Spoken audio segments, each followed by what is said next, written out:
Cirilla Fiona Ellen Rhiannon, Queen of Cintra, Princess of Brugge, and Duchess of Sodden, or put much more simply, Ciri is a central figure within the Witcher series and a fan favorite. In this video, I'll be breaking down her book origins, which obviously the Witcher Netflix series is based on.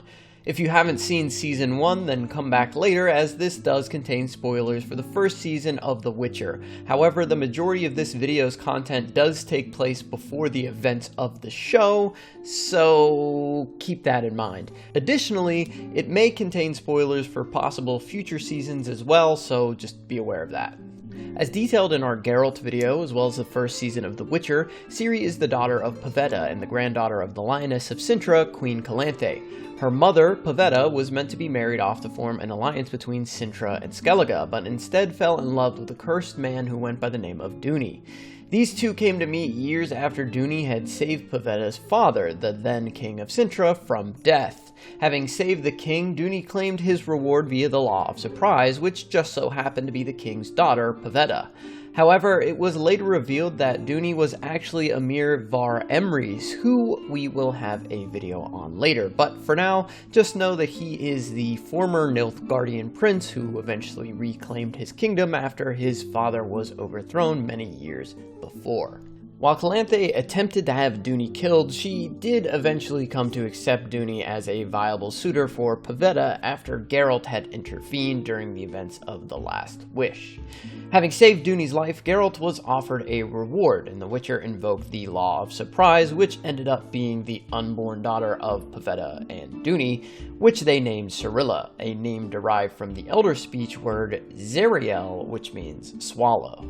Ciri was born on the Skellige Islands, but the year of her birth has been debated for literal decades among fans of the Witcher series. In Blood of the Elves, Ciri states that she's 13 in the spring of 1266, which is supported by her statement in Time of Contempt, where she claims she's 14 in 1267, making her birth year 1253.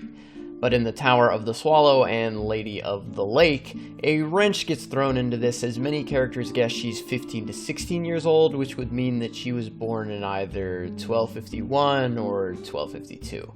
After Ciri's birth, Calanthe ordered Mousak to kill Geralt to avoid giving Ciri to the Witcher, which would be his right via the Law of Surprise, and despite his friendliness with Geralt of Rivia, Mousak was prepared to follow through on the Queen's orders. However, Calanthe eventually changed her mind and commanded Mousak to abandon this quest. As a child, Ciri was looked upon two different ways by her family, as well as many of the people of Cintra. For some time, she was the apple of their eye, especially for the elders, because she was just like Calanthe when she was a child. For others, Ciri was a freak, the daughter of a monstrous hedgehog, and who was claimed by a witcher. But it seemed that her mother did love her dearly, as Pavetta was rarely seen without her beloved daughter.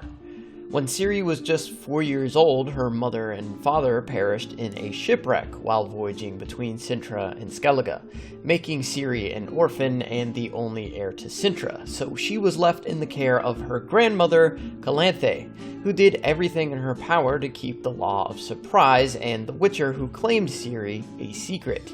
However, Ciri did eventually find out about Geralt and became obsessed with her destiny, which she believed was to find the man who claimed her via the Law of Surprise. Not long after this, Geralt eventually did return to Cintra, but Ciri was hidden away from him by Calanthe. Ciri was disguised as a boy and let out to play with the other children, and after passing by them, Geralt thought that Pavetta must have had a son and wondered which of the boys was the child of destiny, although Geralt really had no intention of claiming his right and departed without ever finding out who Pavetta's child was.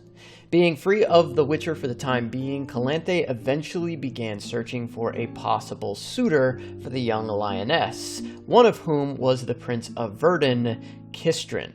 Ciri wasn't really keen on being married to Kistrin, or anyone for that matter. She was just a little girl at the time. So, with the help of a few soldiers, she ran away into the Broccolon forest. Unfortunately for her party, they were all shot and killed on sight by the Dryad. However, Ciri went unnoticed and ventured deeper into the woods until she was spotted by a giant centipede, and lucky for her, Geralt of Rivia and a Dryad who was with him happened to be nearby.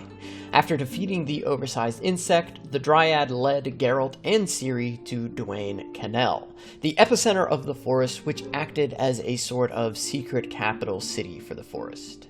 And on their journey, Geralt thought he had seen the child before and asked her where she was from, but Ciri did not divulge any information other than she was a princess who was promised to the Prince of Verdun. Eventually, Ciri and Geralt were led to the Queen of the Dryads, who decided that Ciri would become a Dryad herself. And during this interaction, Ciri eventually told the Queen that she was promised to a Witcher, and they quickly realized that Geralt was that Witcher. Wanting to leave with him, Ciri was allowed to go with Geralt instead of becoming a Dryad. While attempting to escape the thick Broccolon forest, the pair ran into a group of Verdun soldiers who were staging a merchant robbery to make it seem like the Dryads had been robbing innocents. Of course, a fight eventually broke out, and Geralt killed every soldier there. Hearing the commotion, a group of Dryads as well as Mousesack were able to find Ciri and Geralt.